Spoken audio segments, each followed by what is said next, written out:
Hello friends, मैं Anju Yadav, assistant professor physics from government college Toda rising. Friends, इस lecture में आज हम न्यूक्लियर एंड पार्टिकल फिजिक्स के टॉपिक परमाणु मॉडल के बारे में स्टडी करेंगे। तो पहले हम थॉमसन का परमाणु मॉडल स्टडी करेंगे, फिर बाद में रदरफोर्ड ने अपने जो अल्फा स्कैटरिंग एक्सपेरिमेंट के बाद में जो परमाणु मॉडल दिया उसके बारे में हम स्टडी करेंगे।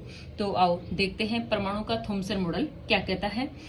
इस मॉडल को अपन प्लम पुडिंग मॉडल के नाम से भी जानते हैं।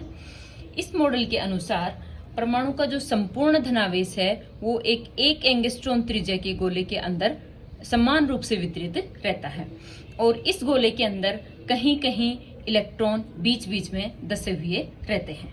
मीन्स इसका पॉजिटिव जो चार्ज है वो एक समान रूप से वितरित होता है इस गोले में, और निगेटिव जो चार्ज है वो डिस्क्रीटली कहीं कहीं पे वितरित रहता है। तो इस मॉडल के अनुसार परमाणु लगभग एक एंगस्ट्रॉम त्रिज्या का एक धनावेशित गोला है, जिसमें परमाणु का द्रव्यमान और धनावेश समान रूप से क्या रहता है, वितरित रहता है। और इस गोले के आयतन में इलेक्ट्रॉन विभिन्न स्थानों पर धसे रहते हैं। तो ये जो परमाणु का मॉडल था ये किसी भी एक्सपेरिमेंटल प्रूफ पर आधारित नहीं था। तो इसके बाद में जब रदरफोर्ड ने अपना अल्फा प्रकीर्णन प्रयोग के प्रेक्षण देखे, उसके जो आउटकम्स थे उसके आधार पर ये पता लगा कि परमाणु का जो थॉमसन मॉडल है वो सही नहीं है। तो आओ देखते हैं क्या क्या थे रदरफोर्ड अल्फा स्कैटरिंग एक्सपेरिमेंट के आउटकम्स जिन्होंने ये प्रूव किया कि थॉमसन मॉडल सही नहीं है। तो देखते हैं इसका सेटअप कैसा क्या था। अल्फा स्कैटरिंग एक्सपेरिमेंट में इन्होंने ये अल्फा पार्टिकल्स के कुछ सोर्स लिए, जो कि एक रेडियो एक्टिव एलिमेंट हो सकता है जो कि लगातार alpha particles, beta particles, gamma particles emit करते रहते हैं। तो उन्होंने यहाँ पे एक सोर्स के रूप में एक रेडियो एक्टिव एलिमेंट लिया जिससे कंटिन्यूअस अल्फा पार्टिकल निकलते रहते हैं। फिर इन अल्फा पार्टिकल्स को इन्होंने जो सोने की जो पतली फॉइल है उसके ऊपर आपतित किया, इंसिडेंट किया, और इसके चारों ओर एक डिटेक्टर लगाया जो कि प्रकीर्णित अल्फा पार्टिकल्स को डिटेक्ट करेगा। तो उन्होंने देखा कि जैसे इन्होंने अल्फा पार्टिकल्स की बौछार गोल्ड फॉइल पर करी तो इनमें से कुछ जो पार्टिकल्स थे वो सीधे निकल गए, कुछ पार्टिकल्स थे वो ज्यादा एंगल से प्रकीर्णित हो गए, और कुछ पार्टिकल्स थे बहुत कम जो कि वापस उसी दिशा में वापस से लौट आए। तो उन्होंने देखा कि अधिकतर जो अल्फा पार्टिकल थे वो बिना प्रकीर्णित हुए ही अपने पूर्व मार्ग की दिशा में सीधे निकल गए।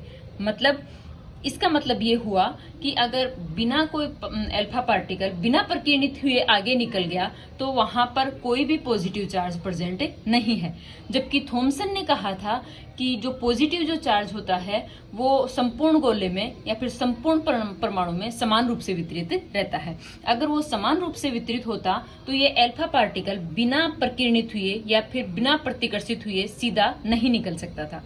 इसका मतलब ये हुआ कि परमाणु का अधिकतर भाग क्या होता है, खाली होता है। दूसरा, इन्होंने देखा कि उसमें से टोटल पार्टिकल्स में से 0.14% मीन्स 14 आउट ऑफ 10,000, मतलब 14 में से 10,000 पार्टिकल ही ऐसे थे जो 1 डिग्री से अधिक कोण से क्या हुए, प्रकीर्णित हुए, और 0.025 केवल 0.0125% मतलब 8,000 में से एक परमाणु ऐसा था जो 90 डिग्री से अधिक कोण से क्या हुआ, प्रकीर्णित हुआ। और ओनली एंड ओनली 0.005% मतलब 20,000 में से ओनली एक अल्फा कण ऐसा था जो 180 डिग्री कोण से प्रकीर्णित हुआ, मतलब वापस उसी दिशा में वापस से लौट आया। इसका मतलब क्या हुआ कि एक ही जगह बहुत सारा इतना पॉजिटिव चार्ज प्रेजेंट है कि वो अल्फा कण पर इतना प्रभाव डाल रहा है कि वो अल्फा कण वापस से उसी मार्ग से वापस से लौट आया। मतलब परमाणु का जो संपूर्ण जो धनावेश है वो एक ही पॉइंट पर क्या रहता है, सेंटर्ड रहता है, केंद्रित रहता है। तो इस आधार पर देखो रदरफोर्ड ने अपने अल्फा प्रकीर्णन के अभिग्रहित दिए, मतलब अपना परमाणु मॉडल प्रस्तुत किया जिसके अकॉर्डिंग परमाणु का धनावेश उसके केंद्र पर अत्यल्प आयतन में केंद्रित होता है जिसे नाभिक कहते हैं। और इसी अल्फा प्रकीर्णन प्रयोग में अपने यहाँ पे नाभिक की खोज हुई। अल्फा कणों की तुलना में नाभिक इतना भारी होता है कि अल्फा कणों की संघात से नाभिक की स्थिति में कोई परिवर्तन नहीं होता। प्रकीर्णन केवल अल्फा कण तथा नाभिक के प्रतिकर्षी अन्योन्य क्रिया के कारण होता है, जिसकी वजह से ही तो पार्टिकल अल्फा जो कण है वो वापस 180 डिग्री कोण से वापस घूम के ही आ जाता है। परमाणु में उपस्थित इलेक्ट्रॉनों का प्रभाव नगण्य होता है। चौथा है नाभिक व अल्फा कण क्या होते हैं, बिंदु मात्र होते हैं। थैंक्स दोस्तों। नेक्स्ट लेक्चर में हम इसमें अल्फा एक्सपेरिमेंट में जो प्रकीर्णन कोण था और संगत प्राचल बीटा है उसमें संबंध के बारे में हम स्टडी करेंगे। थैंक्स।